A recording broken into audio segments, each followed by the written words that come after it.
Hey guys, it's Misty from the Book Rat, and as you may know, it is currently Austen in August. So Austen in August is an event that I hold on my blog every year, focusing on all things Jane Austen and Jane Austen retellings. And I've got a whole playlist of videos from years past, which I will leave linked below. But I realized recently that though I've talked plenty about why I love Jane Austen, and I've talked about why I love individual books, I've never done a dedicated video on why I love Jane Austen retellings, or Jane Austen fan fiction, JAFF as it is known. So today I thought I would go through some of the reasons that I really love JAFF so much, and then next week we will go through some of the reasons why I don't always love it. So just quickly, when I first started reading Jane Austen fan fiction or Jane Austen retellings, sequels, continuations, adaptations, I was not a fan very, very much. It was right before I started my blog. It was the summer before I started my blog, so 2008. And I decided I was going to have a summer of Jane. So up until this point, I would just reread Jane Austen's 6 novels over and over pretty much. And I just needed more, you know? I needed like something fresh that still gave me Lizzie and Darcy, Anne and Wentworth feels. And I discovered in my library's book sale there were people that had continued Jane Austen's work. And after I got over the initial, the nerve reaction, I was like, neat, I can keep going. So I requested a bunch, and that was what I was going to read that whole summer. It was just like a shit ton of Jane Austen adaptations. And the first probably 4 or 5 that I read were so bad. Now, looking back, I think maybe my expectations were too high, and some of those I might have liked, but some of them I know, even if I were to read them to this day, I just would not at all approve. And I was like about to give up hope. I was just gonna abandon the project. And then I read a continuation, or a completion rather, of the book Sanditon, which is what Jane Austen was working on when she died, so it was left unfinished. And I had already kind of made up my mind that it was the last chance, you know? And then it turned out to be so good. Like, there were times that she really nailed Jane's voice. It gave me like that new hero to love, and explored this seaside town in the way that I thought Jane Austen probably would. I thought she took cues from the text that existed and really expanded on it thoughtfully, and I loved it. And from then on, I was hooked. I found a bunch that I loved. It's been hit and miss ever since, but more loves than nots, and I was just fully in. So here are some of the things that work for me and that make a Jane Austen retelling sing. This first one is one that I kind of just recently realized is one of my favorite things about a retelling, and it's that they have the potential to expand my understanding of a character or a plot point in ways that I don't always expect. So an author will see something in a character or in a scene and take that as a kind of starting point that they run with, and they'll expand out this what if scenario from there. And having that happen, or having a character say something new that feels true to who they are, gives me this new perspective on the original text that I'm not expecting to get. It's just so exciting when that happens, because it makes me rethink what I originally read and see, is there more to it? Is there something that I missed? Is there another way to interpret that? It's just really cool that you're kind of getting this expanded world in the continuation, but also expanding the original canon text. I just love that. And similarly, I love when an author just explores every kind of what if path. There are a lot of variations series. A lot of the fan fiction that's out there is Pride and Prejudice. I wish there was more of the other books, but there are a lot of variations on Pride and Prejudice where one little tweak changes the course of the characters' lives. So what if Lizzie said yes to Mr. Collins? What if she said yes to Darcy the first time? What if she continued to say no? What if Mr. Bennet died? What if Darcy didn't go to Kent? I mean, there are just all of these different ways that the path can change, and then it's this kind of puzzle of how do they come back together and find each other and have that expanded understanding of each other's characters that makes them work together and makes Lizzie fall in love.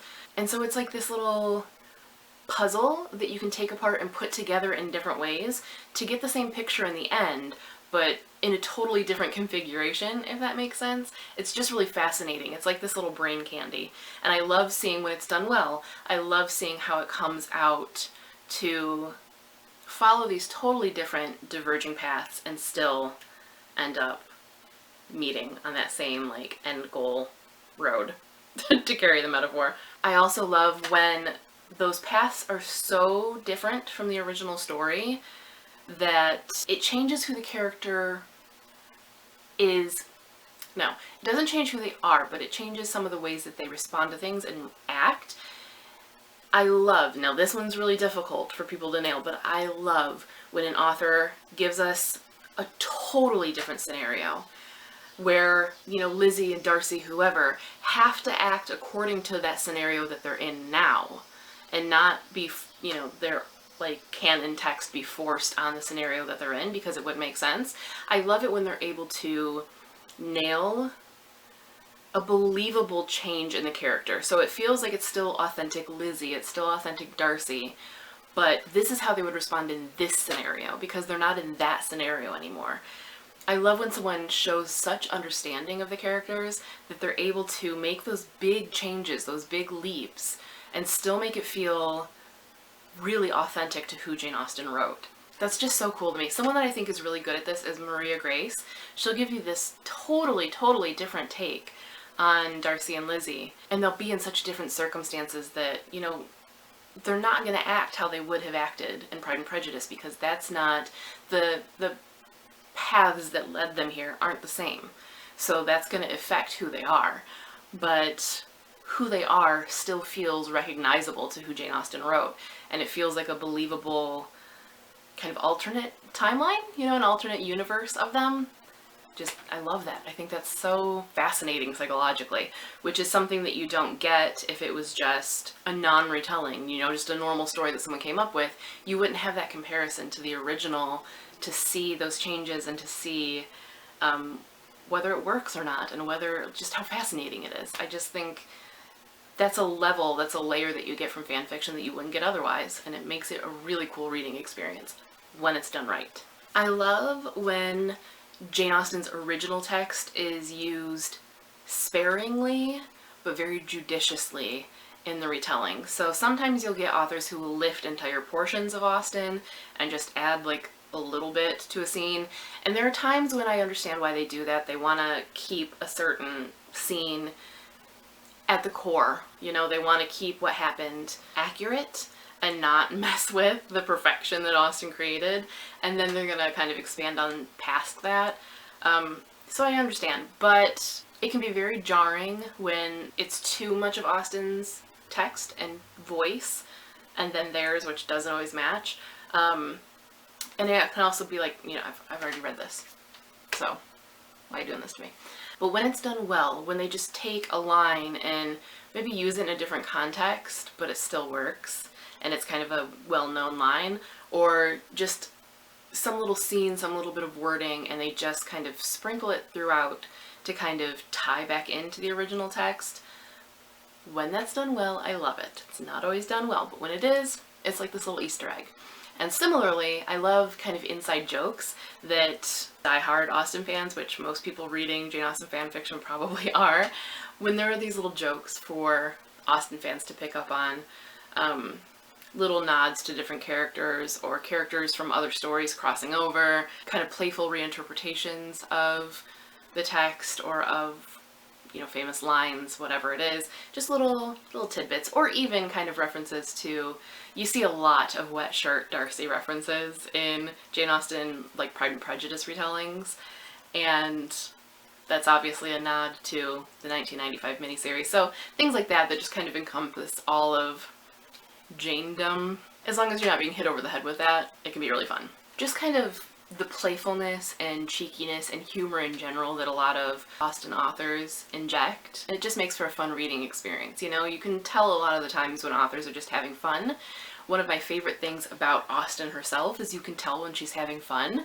I especially get that sense from Northanger Abbey, which is why it was one of my favorites Even though it's a lot of people's least favorite, it's like my top 3, and for a long time it was my favorite because it felt playful and you could see that Austen was having fun with it. You get that sense sometimes from Austen fanfiction too, and I just love that. And the last thing, but possibly the biggest thing, is all of the potential for totally new explorations of these characters in this story that you love. You know, Darcy and Lizzie in space, Darcy and Lizzie in the Old West, Darcy and Lizzie in the Roaring Twenties. You have all of this potential for totally new worlds and plot points, and it's just so cool seeing a story that you love and know well transported to somewhere else and seeing how those different like dominoes are gonna fall. Really, really neat. There are a few that I'm gonna leave linked below, as well as a video that I did about unique Austen retellings. I'm gonna leave that below as well. For example, For Darkness Shows the Stars by Diana Peterfriend is persuasion set in the future, and really, really cool. There is a short story that I read in one of the Quill Collective anthologies. I'm trying to remember which story it was. I don't remember the name of it. There's one set in old Hollywood. There was one set in the 80s that I loved. Just really, it's really fun. It kind of adds on that playfulness sometimes, the creativity, the what if paths. It combines all of it, but also you get more of the author in it because they're creating this whole new world. So it's this great merging of two really awesome things that you're not expecting. Love it. I want more of it. I want to see that everywhere. I want more of the other stories to be told in plentiful, varied ways. I just eat it up. I'm sure there are more, but those are the highlights. Those are the things that really sell Jane Austen fanfiction for me. And if you've been hesitant to try any fanfiction or kind of turn up your nose at it, like what could it possibly add to Austen, this is my push for you to give it a try, because I think it can be really cool and it can give you this whole new perspective, and it's just a fun escape, you know? It's like a dream sequence for your favorite book. It's just really cool. So I will be back throughout August with more Austen in August videos. As I said, next week I'll be talking about some of the things that I don't love about Jane Austen fanfiction, but I think I have a different video going up in between, so keep an eye out for that. But until next time, thank you guys for watching, and read more Austen.